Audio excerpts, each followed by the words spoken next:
In this video, I will be going over the Trending and Analysis page in CloudConnect.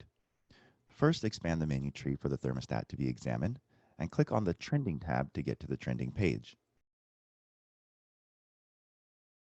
The first graph displayed is the temperature and set points graph.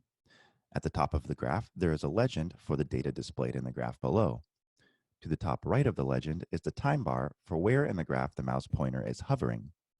As the mouse moves over the graph, the time will change to show what data is being displayed.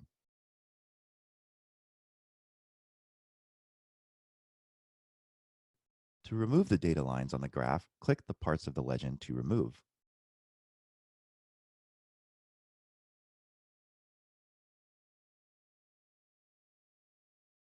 Below the line graph, the stages are displayed for when the heating and cooling were active.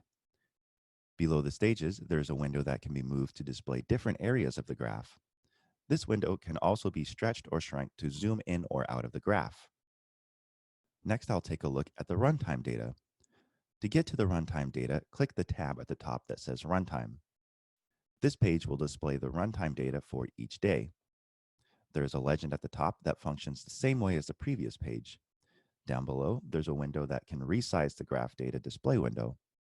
Below the window is the drop-down to select the time frame to be displayed on the graph. The next tab is the Sensors tab.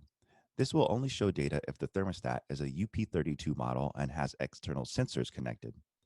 The page is set up the same way as the previous two, with the legend at the top, the graph below, the window below the graph, and the drop-down menu at the bottom to select the time frame for the graph.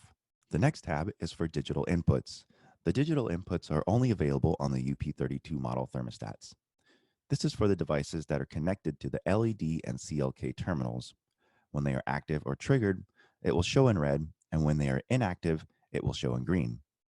There's a window at the bottom that can be moved like the other pages, and there's a drop-down that can be used to select the time frame to be displayed. That's all for this video. Thank you for watching, and stay tuned for more instructional videos.